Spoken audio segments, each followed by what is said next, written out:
Okay, hello and welcome everybody to another episode on the On Writing series here on Reclaim TV. And with us today is a very special guest. Hi, Alan. Hi, Marin. I brought a cat. I've brought a dog. So I think we're going to have lots of feline and canine companions. And in a moment, I'm going to just ask you to introduce yourself for our listeners and viewers who might not met you before. But before we do that, I wanted to introduce myself because I'm not Jim Groom, and he's usually here in the interviewing seat in this series. So big shout out to Jim, who is currently traveling. It's one of those summers where not everybody can be at the same time in the right place. So I have the real privilege today to fill in for Jim, and I'm so excited, looking forward to talking to you. So, Alan, who are you and what are you doing here? Who cares about me? First of all, I got an upgrade. I got Marin Deepwell. Jim Groom, he's like a B blogger. Everybody knows this, and I know he was probably too intimidated because like he's always, I gotta give smack to Jim Groom. That's his love language, and I know this from many years of being with him. I actually lived in his basement once. And so Jim is a marvelous human, and we just have so much fun. But me, I'm Alan Levine. I'm just some inept blogger who just won't stop doing it.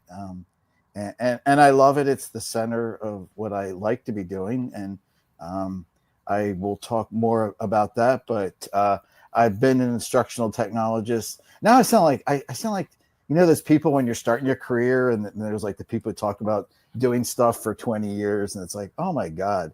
And it's like, I've become one of those people. But I started my ed tech career in, and I have to do the math, 1992. And that's a story in itself because I was totally unqualified for the job I was hired into at the Maricopa Community Colleges, and was there kind of like at the launch of the web, and I just fell into it. And literally it changed my life, and it basically brought me here to be talking with Marin Deepwell. So yeah, I currently work for an organization that Marin as well, Open Education Global. I get to work from home here with my cat and dog out in the country near Moose Jaw, Saskatchewan, in the middle of Canada.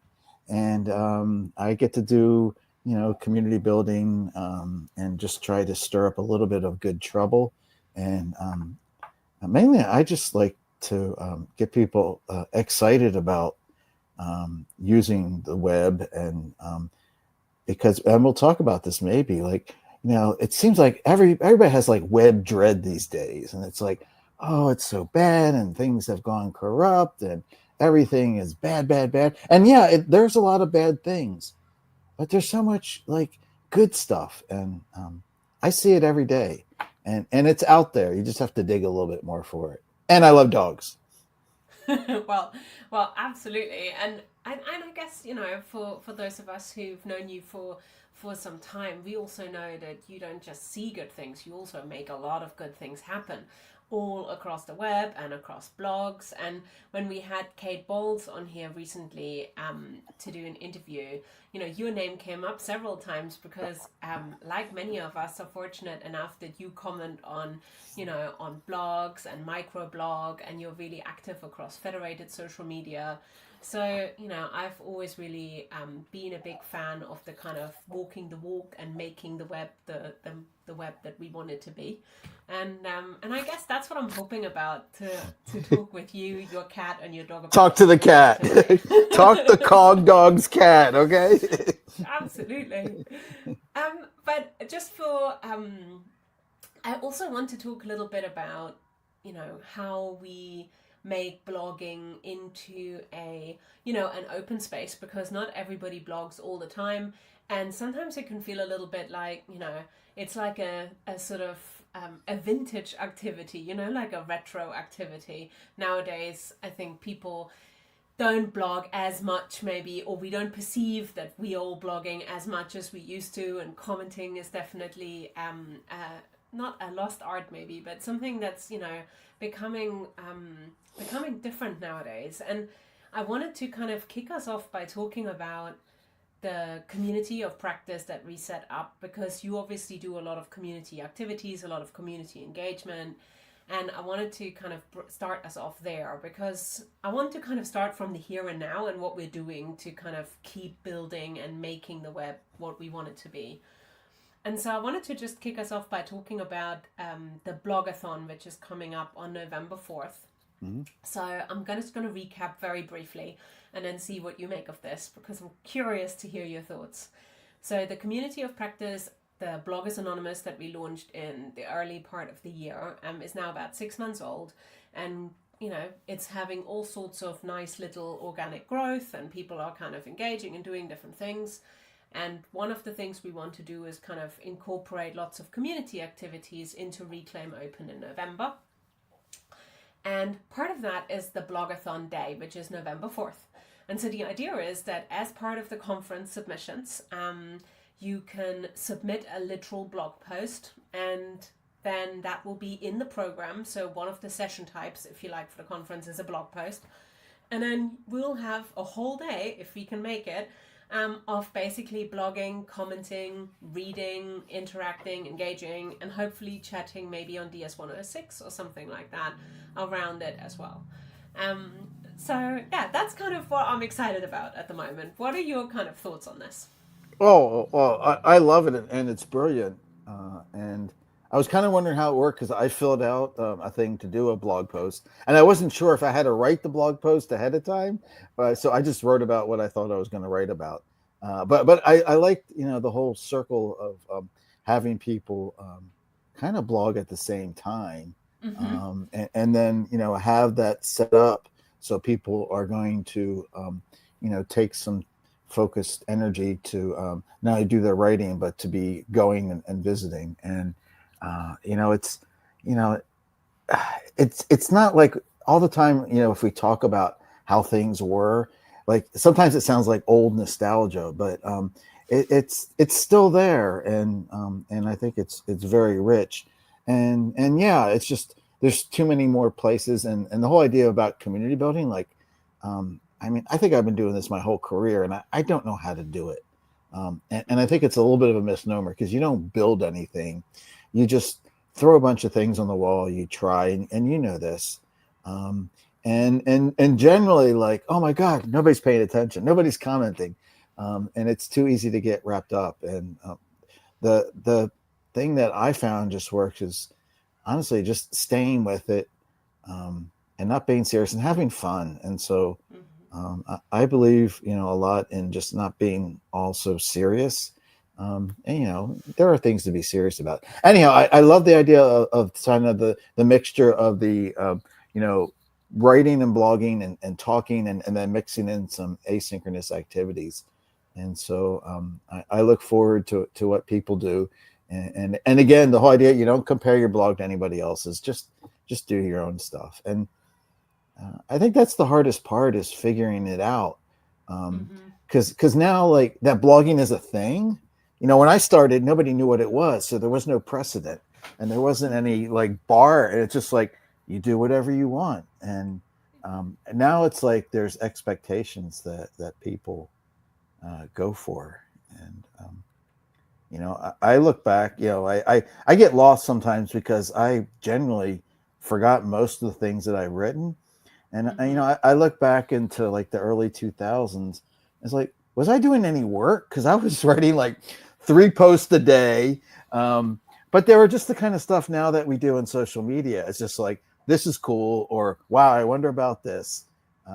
And so, and I know, see, I'm talking all the topics now, but, it's sort of micro blogging, but I think, that sometimes we may have gotten into like making it too much. And so I just believe in blogging when you feel like it, but just write and publish. And I think we've talked about this, about not drafting too much. But anyhow, first of all, I love the idea of the structure that you're doing with Reclaim Open. It's the kind of mix that I've been trying to introduce so long into my organization work. And frankly, a lot of times it's just like, you talk about doing an online conference, people think, webinars with slide decks.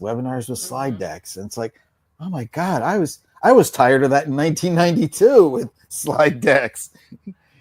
Yeah, yeah, I hear you. And, I really echo what you mean about community, like you can't build it. And I think, you know, a community of practice as a concept has got, I think, validity because people understand what it is, particularly in higher ed. People are like, okay, this is some sort of professional group I can join, I can be part of, and it's not the same as community as a kind of wider context, and I think having a blogging community of practice is helpful in that it gives us a vehicle to talk about activities and organize stuff.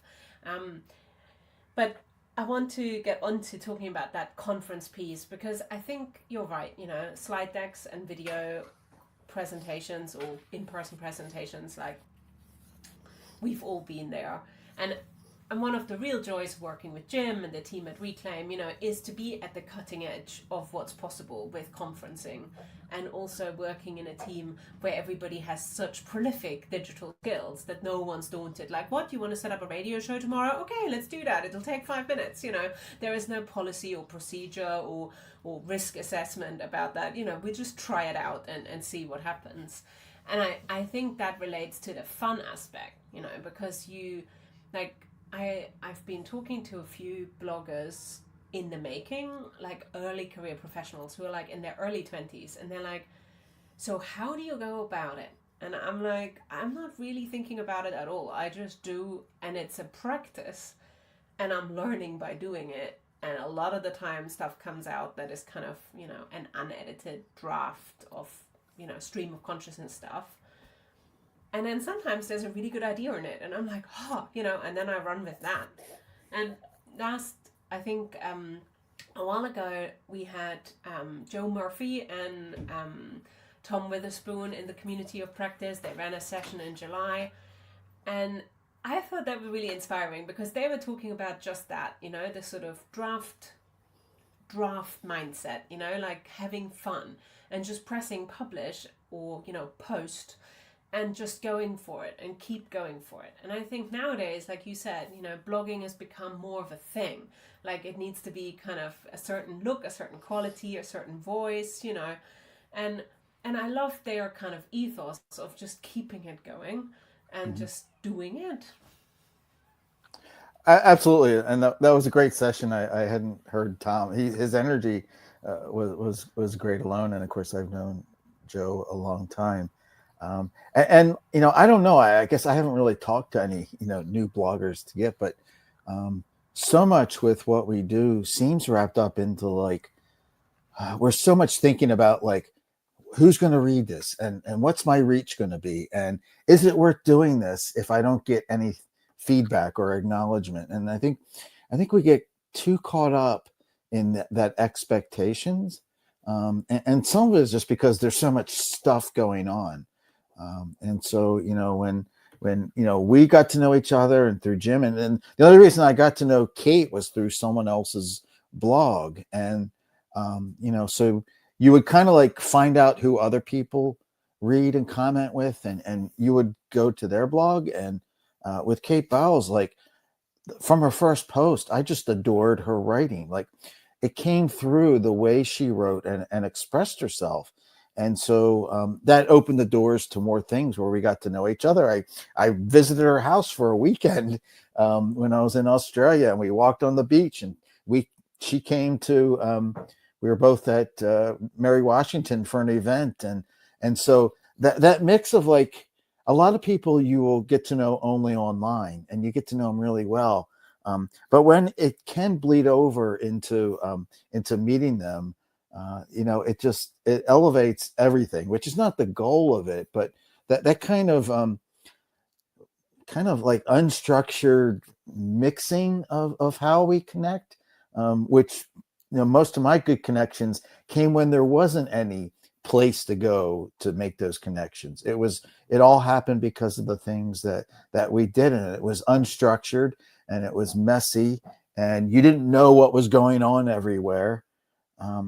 But the interactions to me just seem so much more richer than the stuff we spend scrolling and clicking and liking and all that stuff.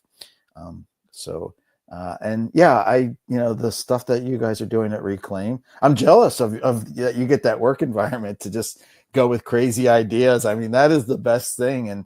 And I've had that for most of my career with working, at Maricopa, when I got to spend time working with Brian Lamb at TRU, and really, we could talk forever about like DS-106. Like, the only people who know about DS-106 are people who've been in DS-106, and it's like, it's always amazed me that no one's really ever given it any serious consideration. Like, they don't take it seriously. And look, it's been going on now since 2010, and it's still going. It's still got a life and a pulse, and it's completely unowned, unstructured, and to me, that is probably the most true non-community community that I know with, because it is fluid, and people overlap in different places, and that's what I love. I forgot, what was the question? There's no question here. It's complete free form. But I love that DS-106 comment, because I came across it really accidentally, like well after the original kind of DS-106 courses, and I kind of think it's interesting what you said about making connections and getting to know things before there was kind of anything to get to know, because I think how I got to know DS-106 was kind of just by meeting it online by accident, and I immediately fell in love with it. And I didn't need anybody to explain to me what it was or what it wasn't. It just kind of clicked for me. It seemed like nicely messy and sporadic and real, and there wasn't a sort of blurb, and there wasn't anybody, there definitely wasn't a chatbot that kind of introduced the concept or was there to help. And I fell in love with it so quickly. And for me, there is a great connection between radio and blogging. And I love playing stuff on the radio, either on DS-106 radio, or Reclaim has its own sort of internal radio station where I often play tunes while I'm blogging. And, I love the connection between radio and blogging and sort of listening to things and the asynchronicity for that. And I guess that brings me to a question that I have around commenting, because you're a prolific commenter and I'm really not. I often have no idea what to say, and I very often am one of those really boring people who might leave a comment saying, "Thanks, that was really interesting," and I love the commenting. So talk to me about that. Like, is it just happened? Is it something you've always done? Is it something you try and cultivate? Do you have any wisdom for those of us who try and cultivate more commenting? First of all, I'm curious. Any comment is of value, even if it's like nice post and that. So it's so valuable, and I know, like, so many people are vested in the, like, I want to be in the space where everybody's talking so I can hear everything and everybody, and I think the smallness of the conversations that happen, and they're very short sometimes, or not at all. But they can be, like, you look at the comment streams on Jim's blog, it's like, his writing sucks, haha, but no, just kidding. But like, people jump in on his blog, and when Brian Lamb blogs, I mean, people are all over. So we can get too vested in whether people are commenting. Some of it I fell for, because it was like, what happens when you get a comment. And to me, it's that idea of the reciprocity, and not like it's an obligation. And then, I think what I try to do is, I try to, like, first of all, like, I want to read the post, and I want to make my comment tied specifically to something that was said. And I don't want to overreach, but I want to make sure, that I reference something, or I look up because, like, here's the thing, like, like Jim and Paul Bond and all these people who know their movies, like, out of their head, they spout all these movies and they know all the things. I don't know that stuff. I have to look it up. So everything I write about, like, I know about, I just Google and talk about, a film, because I don't really retain all that knowledge. But some of it is just, I think when for DS-106, and later I did it for some of the other blogging projects that I was part of. I'd have to dig it up. I had a post I wrote about like on constructive commenting, and there were some suggestions, but it's sometimes you want to like just say something that affirms. Sometimes you want to have it be a dialogue, but it's not an obligation. And I don't know if there's any real structure to it, but I just kind of want to be like as human as possible in there, and be yourself. And you only get there by, as you comment more, you develop your own, your shtick or whatever. And so one of the things that happened early on, and I've written about this, and it just came up again. University of Maryland, there's a media expert, Matthew Kirschenbaum, and I read his blog early on, and I don't know where I came across this, but he wrote about this character. His name was, I always remember his name, Francois Lachance, and he said, here's someone who blogs who doesn't own a blog. And what Francois did is that he would blog in the comments. He would write in the comments of other people's blogs. And if you searched on his name, when search worked well, you'd find everything he written. So I was really enamored by that idea of, wait a minute, blogging is not just the stuff I write and publish on my site. It's how I participate in other people's blogs. So like I've used that for a long time. I talked about the comment blogger when I used to do presentations. And then just a few weeks ago, like after seeing Kathleen Fitzpatrick on her on writing session, I've known her work for a while. I've had her blog feed, but it was like the first time I actually got to listen to her talk. And so I started just paying attention to her blog a little bit more, and wrote comments. And she's great at sort of, when it's your blog too, like if someone comments, you don't have to reply to anything, but I think you should also be like a kind host, and thank people, and then maybe add something, so they know, like Maggie knows all about commenting, that they've been heard. So anyhow, I'm reading one of her posts, and I wrote a comment, and then this comment came in from Francois Lachance, the comment blogger. I never even knew if this was a real person. And then I replied, and I told him this whole story, and I can't remember what he said, but it's just like, I met the comment blogger. I think I blogged about it too. So it just seemed like a funny thing, because like in blogging, so much we get focused on, oh, I gotta are my posts well written, and are they well received, and is my template good? How's my blog look?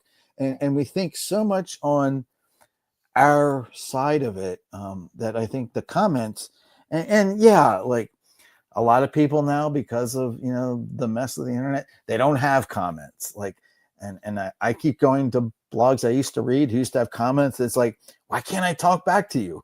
And but I understand why people do that.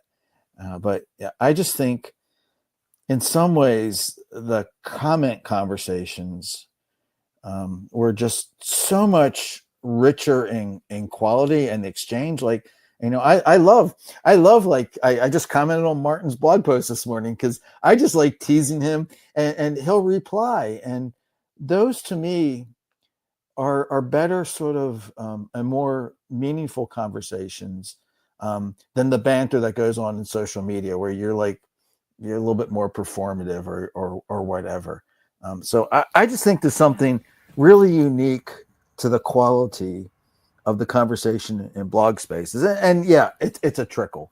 Like, I don't get many comments, but I don't get wrapped up in that. I just write what I feel like writing. And then any comments that come in are a bonus. That's the way I like to think about it.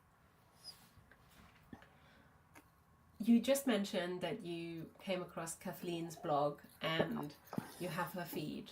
And that's a question I'm really curious about, because I really struggle keeping track of people's blogs. Like, I think that's one of the, the best things about Barber Tuesdays is that I can find it, and I've been able to find it for a really long time. Yeah. And I one of the reasons why I never want to move my blog is that, like, I need to find my own stuff. Yeah. And it's like it's my place on the web. I know where it is, and I don't care who reads it. I read it. I find it, and I'm via the community of practice, via one of the early sessions. I think Taylor, one of the reclaimers, mentioned an app called Net Newswire that you can download and curate RSS feeds. And I just wondered, like, in a very basic way, how do you keep track of the blogs that you want to read?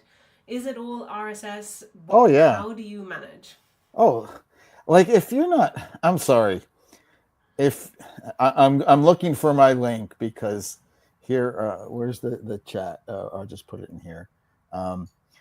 This is my my rant from a long time ago that because there's always a saying in technology I learned early on, like when some company or person comes in and when they say like this technology is going to save you time, I always said that's a red herring because that means they're lying, because it never saves you time except for RSS.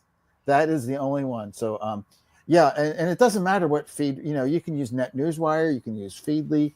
I use iKnowReader. Actually, the tool doesn't matter. And people talk about, oh, this is the best reader. But honestly, they all do exactly the same thing. And so, it's, finding the feeds is one thing. You don't always have to find the feeds. Like in iKnowReader, I come across Maren Deepwell's blog. I just take the feed address, I pop it in there, and it's able to figure out the thing to find that funny URL that it really needs. Mm-hmm.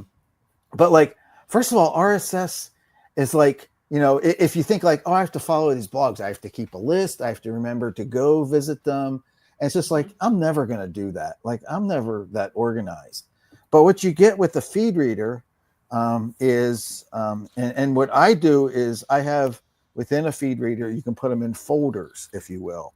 So I've got like, what do I call? I have my own funny names for what I call top shelf. Those are all the blogs that I really want to read the most. I have another one called Neat Stuff. I have a WordPress one. I have a photography one. Now, I'm not too highly organized, but what happens is when you put them in a folder, like you might have 20 blogs or 50 blogs that you want to keep track of all the time. And what you do is you don't look at them one by one, but I go to that folder and I see all the new things that have come in. And it's like your inbox. Anything that's new is bold. Anything you've read is unbold. And you can see, well, there's not much new to read today. It's like, oh my God, there's like 20 things. And then you go through, and in many feed readers, there's a shortcut key. So I read the first one, I hit J, I go to the next one, next one, next one. And I read the post in there. And then sometimes if I want to comment, I go visit the site. But it's really the most, and it's not just for reading blogs. And so you can get the RSS feeds for anything that comes in email newsletters, Substack, anything from Medium, in many social media platforms, anything in Mastodon has an RSS feed. So it's more than just blogs, but really it's the most sane way to manage a lot of information in one space. And that was the crux of, in the blog heyday, when there was a lot of promotion of bloggings, and we would run these things called connected courses, where we had all the students blog in their own spaces, and that was DS 106 really. And, we would build these websites where we would aggregate everybody's post in, which is nice. But the real sensible way to navigate like 20 students' blogs is to track them in a feed reader, because I can just go in on Monday and say like, oh, I see everybody's been active over the weekend. And then you can go through and you monitor everything. And then you go even crazier, because if it's a WordPress blog, you can get RS feeds for their comments. So you have another set of feeds, and you just say like, oh, I can see all the discussion activity my students are doing. If you're going to go about trying to visit blogs and websites one at a time, you're never going to be able to read things that efficiently. So I'm on my soapbox now, but like, if you're not doing RSS, and I'm going to stick it to Martin Weller, because he went off on this thing like, I don't use, when it's like, I just learn everything in Twitter, and like people have stopped using this technology, and frankly, I hate to say, I think it's stupid if you don't. Sorry, stupid's a little bit strong, but you're missing out. And you know what the thing is, like, people say like, oh, when Google killed Google Reader, there was, RSS feeds died, and it's like, that is like the biggest lie. Because when they killed Google Reader, like, yeah, I was pretty upset because I love Google Reader. It was very efficient. But before they killed it, and you can do this with any feed reader, you can export all your subscriptions. It comes in a little tech file somewhere. I went to Dig, and I just imported all my feeds, and I just kept on doing what I did. Dig went up in the air. I took all my feeds and I moved to Feedly, I think, for a while. And then I moved to, I love InnoReader is the one I use now. But the beauty is, it doesn't matter what thing you use, because you can always pick up your subscriptions and go somewhere else. And so, when people talk about whether one feed reader is better than the other, I think that's a little bit of fluffiness too, because and you never lose anything. Like if like InnoReader goes down, I still have my subscription file. I go to somewhere else and I just pick up where I left off. That is so interesting because, as you said, for you, that's like how you experience the blogosphere, the web. That's your way of finding and disseminating information. But I think particularly for newer bloggers, for younger bloggers, they don't have that. They don't necessarily, like, RSS is not that big a deal for them, and they're used to having things curated for them by other tools. And I think making your own kind of curation, via RSS is such a powerful kind of tool. And I'm really interested in that, and maybe we should actually run a kind of, intro to RSS workshop. I don't think that many people have that kind of process anymore. I know those of us who kind of got into blogging in the early days do, but not that many people are into it anymore. Or maybe that's just my perception. Well, yeah, and I understand you get tripped up, and actually you don't even have to know what RSS is. You don't even have to look at it. It doesn't matter. Yeah. So, when I picked this up from someone else, when you hear someone say like, "Oh, RSS is dead," or just like, "No one uses RSS anymore," and then I'll say, "This is the key. You listen to any podcast? How do you get new podcast episodes into your app? How do you think that happens? That's RSS." And so that's the killer right there. So I think the metaphor that works better, and it's a thing that people are used to, it's like the way your email inbox works. You get a bunch of messages from different people. You scan it really quickly. And then if there's something worth reading in more detail, there's a link that you go out to. But that metaphor isn't, and we worked for years to try to build like websites that kind of look like an inbox. Martin Hawksey did something really brilliant early on with that. And so that works really well. But I don't think it's worth getting tripped up in like the tech part. And when you say RSS, you can see people's eyes get kind of fuzzy. Mistake. and they don't have to know as much about what a feed is or where to find it, because most of the readers are good enough at figuring out what the feed is. And then again, think about like, well, it's the best way to read stories from news. Like, why spend your time going from news site to news site? When you read it in the RSS feed, and this I learned from Cory Doctorow's talks, it's like, first of all, like, you don't get any of the ads. You don't get all the pop-up bullshit on the websites. You don't get the reminders to subscribe. You just get the content in your web browser. And, Cory Doctorow is prolific in what he reads and writes. And what he says is everything he consumes is via RSS, even his social media monitoring, because there's feeds for that. So yeah, I would love to like get people over that hump of like, I don't know what it is. And one of the ways you can go about this, and I've tried, but I haven't really succeeded, is like there's this obscure thing. So this will get really technical. OPML, like you say OPML, and you see people even like it's like we say GitHub, and they'll run out of the room screaming. But like like I have that folder of just certain feeds that I read for photography or for my ed tech things. Okay, so what you can do is you can export that as a subscription file. You can do this with podcasts too. So instead of like depending on people to find feeds to add to them, you can share with them this one file. They click import and boom, they have all those feeds in their feed reader, and they have a starting pack.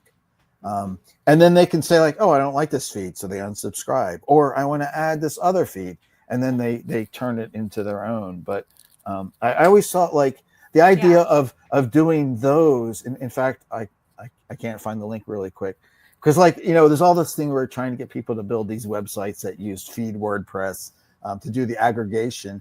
And really, I thought a more simpler way, and I did this with a grad student class, was I didn't do the feed aggregation.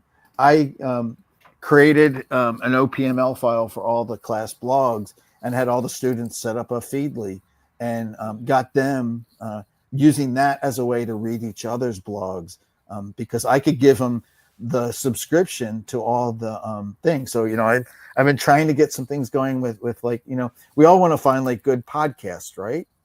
And so like, yeah. And so, people get, they do spend on Spotify. I hate Spotify, but I don't even use it. But like if you could easily create a subscription file for like, the all the bloggers who podcast, and that way you don't have to go looking for the podcast.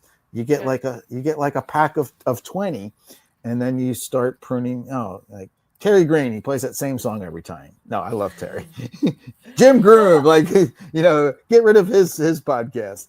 But like I was just thinking, I love the idea of making like an RSS starter pack, and as we're going to be collecting people's blog and website URLs for the regional open conference, we could easily try and make that happen, and if people aren't yet into RSS, as you say, they have like a ready-made starter pack to get them going. Yeah, I love that idea. Alan, we're definitely gonna put that into like for your blogathon, and I mean you do this to some degree because you can bring them into Discord if you want to. You can do a lot of things with the feeds, but if you gave everyone that starter pack and made a suggestion like, oh, well, these are feed readers you can use. It doesn't have to be the same one, but it would give them both those blogs and a little bit of the guided experience of using that efficiently. I always thought when I did that with my students, it's like, yeah, it's nice that I could create a course aggregator and do it for them. But if I'm handing them the tool, then they might figure out, wait a minute, I could do a whole set of feeds for my interest in particle physics, and so you're not throwing them the fish nuggets, you're teaching them the fish, so to pull in the old cliche. Well, and by the way, kudos for your HTML t-shirt that you're sporting today. If you're just listening in, Alan's definitely on brand. But I am very curious about asking you about splots, because now that was one of the first projects that originated with you that I came across, and I think I used them so many times in projects for edtech communities, open education communities, fem edtech. Like there were so many different ways in which Splots and I have kind of experimented and crossed paths. So are you up for that? Oh yeah, a little trip, because I think this is one of the best things invented, and I'm a big fan. So tell us a little bit about how did that come about? What is it for those who haven't come across Splots before? Okay, so first of all, it's an acronym that has no words that it stands for, and this all started in 2014. My longtime blogger friend and colleague Brian Lamb at Thompson Rivers University, um, he arranged for me a 6-month fellowship, which is really good because I was an independent consultant then, and you know what that's like when you're juggling many clients. And so here was a chance for 6 months to have living payment, and they gave me an apartment to live in at campus, and to be immersed at Thompson Rivers University. So I was like really excited just because Brian is like one of my best friends, but I would have this chance to spend, as like a consultant, you come in, you do a workshop for a couple of days, and then you leave. And I always thought it was a richer experience if you actually had the opportunity to stay longer and get to know people's interest in projects and then brainstorm ideas. So literally, the first night I get there, Brian takes me out to this pub, the Fox and Hound, and we're sitting there with a beer, and he says, "I've got an idea," and he says, "But it's called SPLOT," and he had the acronym, and he said, "Simplest Possible Learning Online Tool," I think, and I immediately made fun of him because I said that's the stupidest acronym I ever heard of. But what he talked about was, they were working at TRU to get faculty interested in using the web creatively to create websites, and they saw two different things going on that his idea was meant to deliver. One is that a lot of technology that people get, and it's even worse today, they're big enterprise systems or they're complex, and the tools are like overbearing enough to stop people from really getting to be creative. And the other thing is that, he and I were really convinced, that really WordPress was a great vehicle for building websites because you could do stuff without having to know how to build websites. You have templates and themes and plugins, and you don't have to write HTML, although I love writing HTML. You just, type in a box and you hit publish. But he said often what happens is that people get a new WordPress site with like the default stock theme and it says hello world, and like they don't know what to do with that. And now you have to talk about pages and posts and tags and categories, and it's just like you've lost people at the start because of the complexity. So his idea, and he didn't even know how he would do it, was to create like a collection of really specific tools that could be built into WordPress, but people didn't have to see the insides of WordPress to be able to use them with their students.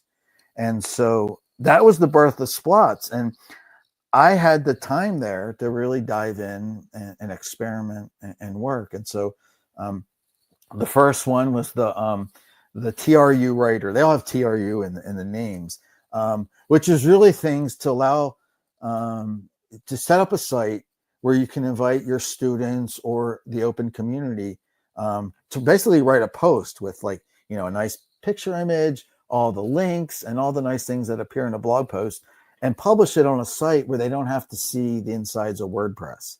And so it's basically like bending WordPress to put the editor on the front end and do something where they didn't have to create accounts to log in. They didn't have to log in or anything. And that one worked.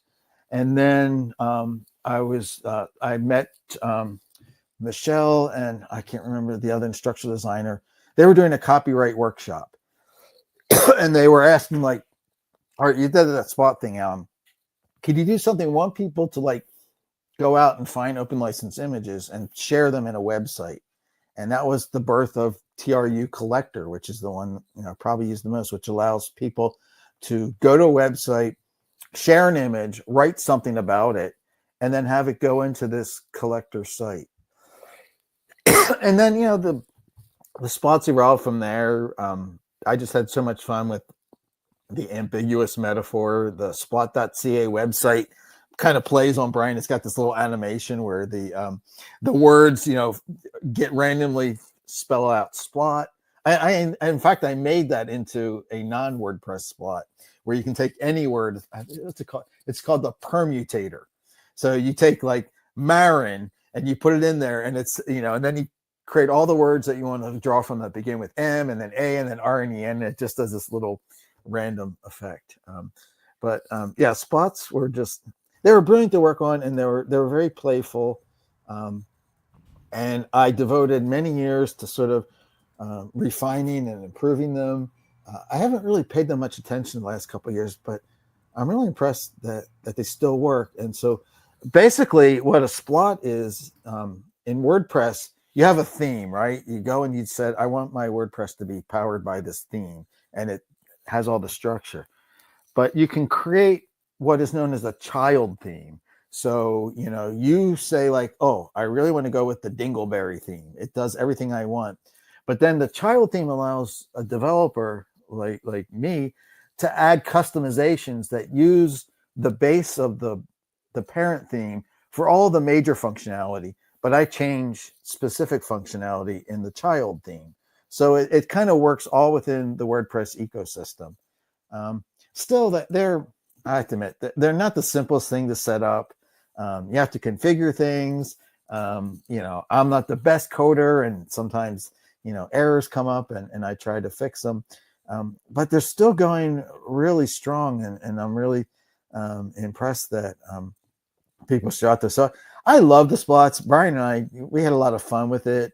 I have a lot of blog posts where, I do like remixes of things, like the Splot origin story is there, and I have a song about the Splot goes on to this, to the tune of Sonny and Cher going, the beat goes on, and so they were just an amazing thing. And yeah, they went to use I know Alt used them for a lot of their events, and I just ran into Daniel Villar and Rubio, who used to be at Coventry University. They did so many creative things with the Splots. And like, he just said, like, are those things still happening? I don't know. He actually shared one that he did with a European agency. So a lot of people end up using them that I don't know about. So it's kind of fun to stumble across what people are doing with the Splots. But yeah, they're one of the favorite things. And I just learned how to do it by basically kind of hacking some WordPress themes and then figuring out how to take some of the same elements for most of them, they're really for sites where you want people to contribute some kind of content and be able to do it. All right, next, I think it's definitely time to get Brian Lamb on this series to talk about it. And I really empathize with that sort of fun, creative, but really low barrier of entry model. I think for a couple of the purposes that I saw Splots used, or I used Splots, was very much about sort of sharing things in a community where you didn't want people to have to go through the whole process.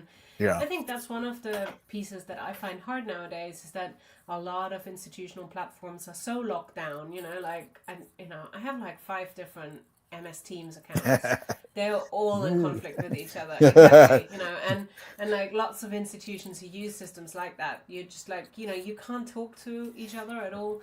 And a lot of institutional blogs nowadays are behind, logins and behind, but not necessarily paywalled, but like institutional, IT systems. And I guess that's one of the pieces that I'm hoping, we can kind of tease out a little bit with Reclaim Open, as the kind of open dimension of blogging, and the value of keeping things on the open web, because that's so key, isn't it? Yeah, and you just reminded me that one of the key design elements that we did from the beginning is that when you say, I'm going to contribute to the Splot, there's a place where you say how you want to be listed. And you can enter your full name, you can enter your dog's name, you can just say anonymous. So we do not expect identifying information. And so we give the person contributing that choice. And so a few of them, we offer the option, if they want to enter their email, we can let them know when there's been a comment or something's been published, but that's not a requirement. So that sort of like flip on the usual kind of ways that you have to log in and create accounts was one of the compelling things that somehow we figured out how to do. And now I go back, I was just looking at one of the ones I did, and it's like, I don't even understand what the heck I did there. How did I figure this out? I have that all the time when I find stuff that I've done, like 10, 15 years ago. And I'm like, oh, I don't remember this at all. So, well, if you're lucky, yeah. you have a blog post that you can reread. It's like, oh, I forgot that I explained myself. Yeah.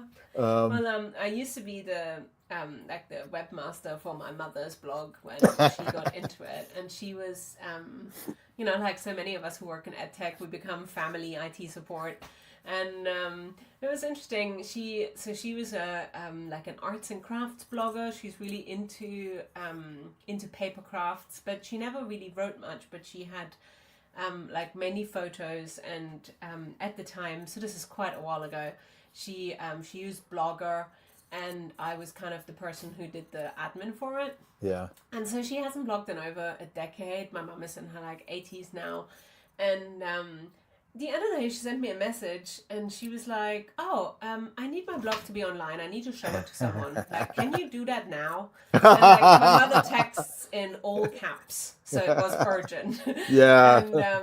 And you know what? It was online like an hour later, and it was all Nice. still there, Yeah. and she was like, "Oh, okay," and she was just like very happily just moving along. She had no expectation that this would be in any way challenging, but that's not how it goes normally on the web, opening and closing blogs and keeping them alive and keeping them archived. It's a hidden art.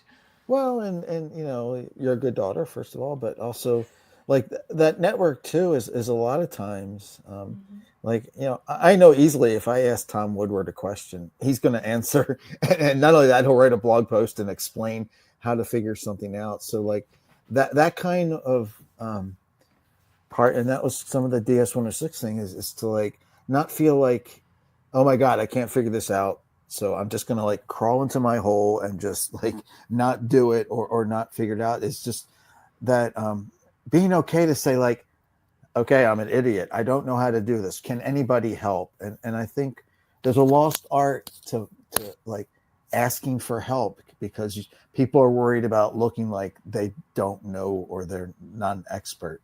And the thing that I learned about in DS-106 is, and we used to, Jim and I, he'd go on and on about futzing, like making mistakes, like the radio's not live, or there's a cat walking on the screen, and like messing up. Like once you like figure out how to mess up in public and not have it destroy you, and because messing up's not the problem, it's when you don't recover from it. And so you can recover from almost anything. Like I have this cat who keeps coming on the screen, and so I could get like really caught up. It's like, this isn't professional. It's like that guy who did the video where his kid came in the door and was yelling in the background.